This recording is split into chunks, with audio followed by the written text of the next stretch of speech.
Onda Cero Coslada, 102.0. Pues continuamos, seguimos en nuestro programa Más de Uno Coslada y hoy la efeméride del 18 de julio nos da que pensar y nos ha venido a la memoria una cita. Los pueblos que no conocen su historia están condenados a repetirla. Esta frase que, bueno, algunos atribuyen a Karl Marx, otros lo atribuyen a un filósofo estadounidense de origen español, curiosamente George Santayana. Bueno, nosotros vamos a conocer y hablar sobre esta efeméride con nuestro amigo y profesor Carlos Hermida Revillas, profesor de la Universidad Complutense de Madrid, profesor de Historia Contemporánea. ¿Y qué tal, Carlos? Muy buenos días. Bueno, pues muy buenos días. En principio, pues bien, después de todo este confinamiento que ha habido tan largo, ¿verdad?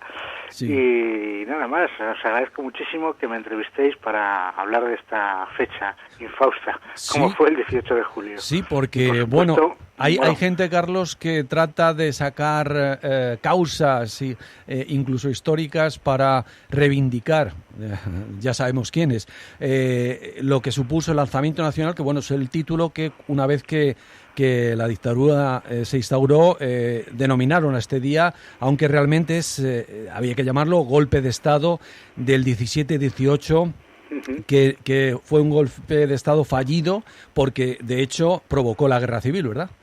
Sí, por supuesto. El alzamiento fue un golpe de Estado que se venía tramando desde hacía ya bastante tiempo, incluso se puede decir que casi desde el día siguiente que se proclamó la Segunda República, aunque de forma ya mucho más consistente a partir del triunfo del Frente Popular en febrero del 36.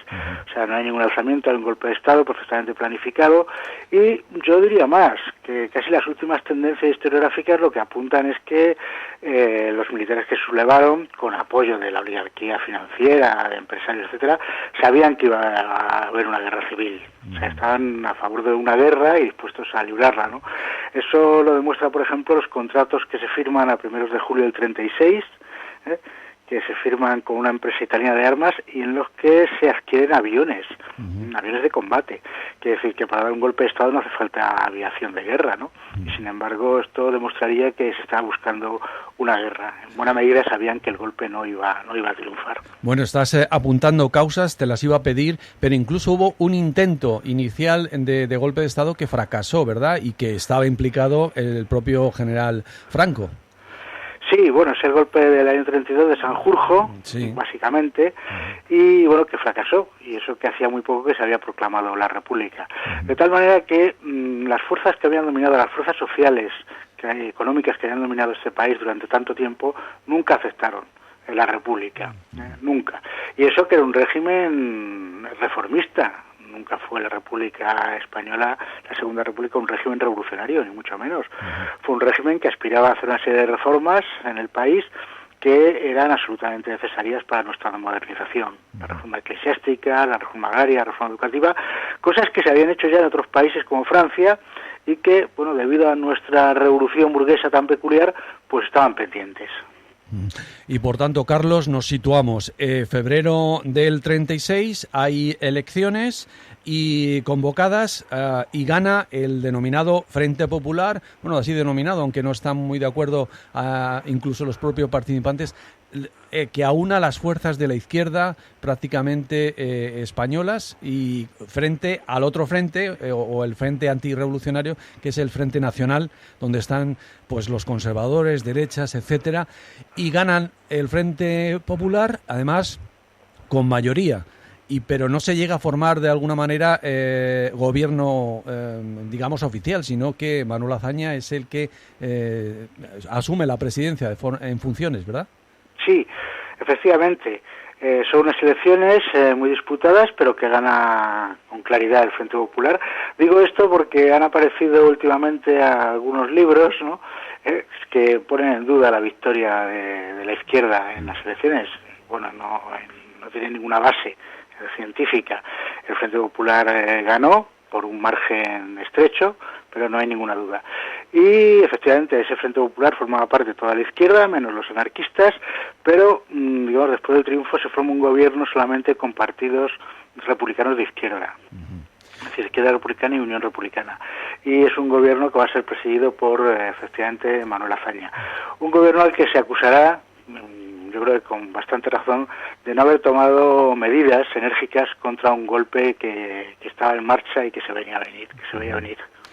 Y bueno, apuntabas causas, decías esa confabulación de las derechas, de la clase dirigente tradicional, económicamente fuerte, ¿no?, de nuestro país, etcétera, pero también apuntan gente a el caos que se generó y digamos en el caos debido a esa famosa primavera trágica o revolución de octubre que fue muy duramente, represaliada en tiempo de la República. Hablamos del 34 y precisamente recordamos que contra los mineros en Asturias fue precisamente el propio general Franco al frente de esa represalia. Sí, bueno, aquí hay dos cosas que son diferentes. Una cosa es la Revolución de Octubre del 34, que fue una reacción ante la entrada de la FEDA en el gobierno, ¿no?, y que, bueno, pues fracasó porque triunfó solamente en Asturias durante unos 15 días y fue brutalmente aplastada por los militares, efectivamente encabezados por Franco, que llevó al ejército de África para reprimir a los mineros. Hay que decir, frente a las tesis de Pío Moa y de otros historiadores derechistas, ¿verdad?, que esto no tiene nada que ver con la guerra civil. Eso fue un episodio completamente diferente. Y que además hay que tener en cuenta que la FEDA no era un partido republicano y que el objetivo de la FEDA era destruir la República desde dentro. Sí. O sea, que podemos hablar mucho de la Revolución de Octubre del 34, pero hay que separarla de otra cosa que fue el golpe que llevó a la guerra civil. Y efectivamente, después de que triunfa la izquierda en febrero del 36, enseguida hay ya unas reuniones en Madrid con generales muy importantes, entre ellos Franco, y se empieza a planificar pues el golpe de Estado que lleva a la guerra. Quien se va a encargar un poco de la planificación no es Franco, sino el general Mola, al que se le conoce como el director, y es el que, bueno, pues empieza a planificar y redacta ya unas instrucciones verdaderamente terroríficas para cuando ese golpe pues se acometa. Bueno, más causas que yo veo aquí. Bueno, también siempre se ha achacado esa supuesta revolución bolchevique que se pretendía realizar a través del Frente Popular en España. Sí, bueno, eso no tiene nada de cierto. Es decir, los golpistas, pues después, bueno, ya en su momento intentaron justificar lo injustificable y, bueno, pues dieron algunos argumentos, entre comillas, ¿no? Sí. Uno de ellos es esa supuesta revolución, incluso se llegaron a falsificar documentos atribuidos al Partido Comunista de España, ¿no?, donde se hablaba de, pues eso, de una toma del poder. Eran unos documentos muy mal hechos, porque incluso se confundían cargos, se confundían nombres, y se vio enseguida que era una burda pues falsificación. Después también se ha atribuido como causa pues el atentado que costó la vida a Calvo Sotelo, que tampoco tiene nada que ver, porque el golpe ya estaba perfectamente planificado. Sí, esto se produce el 12-13 de julio, ¿no? 12, sí, el de julio del 36. Sí. Les vino muy bien, pero no tiene nada que ver, o sea, todos los planes estaban hechos y con Calvo Sotelo vivo o Calvo Sotelo muerto, pues el golpe se hubiera desencadenado igualmente. Y después hay un tercer argumento que se dio y que se sigue empleando, ¿no?, que era el caos que se formó en España, digamos, a raíz del triunfo del Frente Popular, y que esto tampoco se sostiene, ¿no? Sí.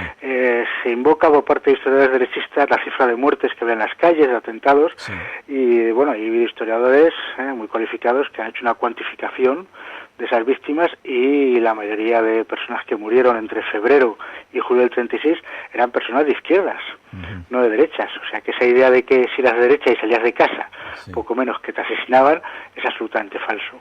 Aquí lo que había era una planificación perfectamente organizada. Es decir, los falangistas cometían atentados en las calles, pues sabían que iba a haber una respuesta, y efectivamente la había, para crear un clima de violencia. Después, de violencia y de miedo. Después, los líderes de la derecha pues pronunciaban discursos terroríficos en las Cortes, falsificando datos, el caso de pues Gil Robles y Calvo Sotelo, y simultáneamente pues ya los militares preparaban el golpe de Estado. O sea, fue la estrategia que idearon y que, por cierto, después se ensayó en el Chile de Salvador Allende por parte de Pinochet y sus secuaces, ¿no? Crear ese ambiente de violencia para justificar lo injustificable. Y Carlos, nos quedamos sin tiempo, pero el mínimo para que nos comentes, porque a mí me pareció muy curioso la Unión Militar Española y la Unión Militar Republicana Antifascista, digamos estos dos sectores que tal vez fue un acierto de los golpistas hacerse con los mandos medios de la Unidad Militar Española, ¿verdad? Sí, efectivamente. Es decir, en esa conspiración en marcha, esa conspiración que se tejió desde hacía ya bastante tiempo, pues la UME logró aunar muchas voluntades y muchos oficiales de tipo medio. O sea, siempre se habla de los generales, pero olvidamos que efectivamente había una oficialidad media muy importante que en buena medida se unió al golpe. También hay que decir que no fue todo el ejército, que eso, una parte del ejército pues se mantuvo fiel a la República y cumplió con su juramento y con su obligación. Pero es cierto que la UME tuvo mucha influencia y fue un instrumento importante en el golpe. Pues Carlos Hermida Revillas, muchas gracias, profesor, por estar con nosotros esos minutos y compartir toda esta información de este 18 de julio. Vaya, muchas gracias. Pues nada, muchísimas gracias a vosotros. Onda Cero Coslada, 102.0.